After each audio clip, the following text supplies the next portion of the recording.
From the Detroit Free Press, I'm Robin Chan with today's voice briefing. It's Friday, April 11th, 2025.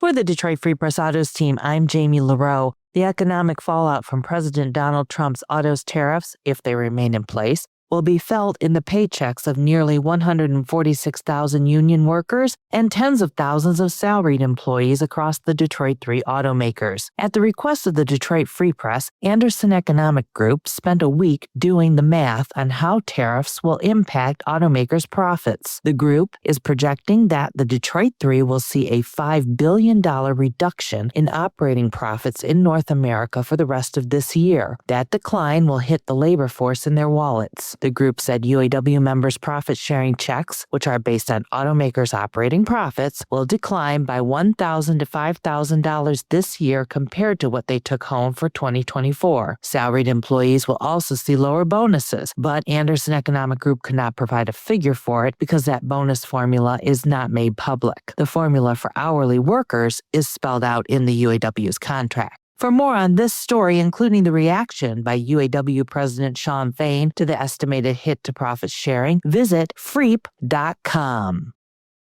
For the Detroit Free Press, I'm Darcy Moran. Records newly obtained by the Free Press are shedding light on the police and fire probes into a house fire in West Bloomfield Township in which 3 children were later pronounced dead. Exact details on the February fire and deaths of 16-year-old Hannah, 14-year-old Jeremiah, and 12-year-old Jacob Oliora have not been released. But search warrant affidavits issued in the days after the fire showed the children's parents told police they put extra locks on their front door and windows. They said it was because their middle child was diagnosed as autistic, was nonverbal, and at times left the house unannounced. The eldest child told 911 they couldn't get out during the fire, and one child was found behind the front door, the record showed. In a statement to the Free Press, West Bloomfield Police called the deaths a tragedy and said that since the search warrant affidavits were written, officials have obtained additional information, quote, including about the measures the parents took to keep their developmentally disabled children safe, unquote. The measures appeared to be taken at the recommendations of experts, according to police. Police urged the public not to cast judgment on the parents in the case without all of the relevant details. To learn more about what the parents said and what firefighters saw that day, check out freep.com. Hey there, everybody. This is Omari Sankofa II, Pistons beat writer for the Detroit Free Press. On this week's episode of our podcast, The Pistons Post, Bryce Simon and I break down the final week of the regular season leading into the playoffs. Here's a quick snippet of our conversation.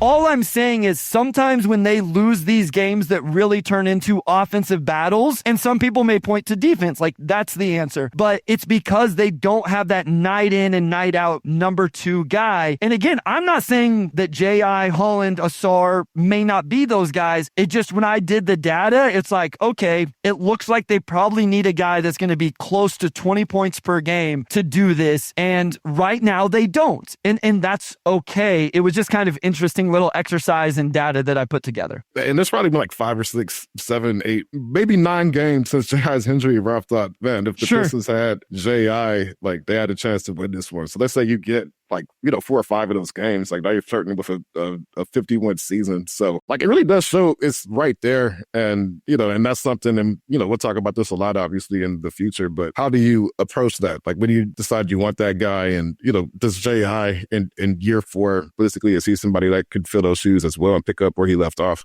You can hear that full conversation in this week's episode of The Pistons Post, which is available wherever you listen to podcasts. And as always, you can find our latest coverage on freak.com/sports. Find more from the Detroit Free Press on freep.com. That's freep.com.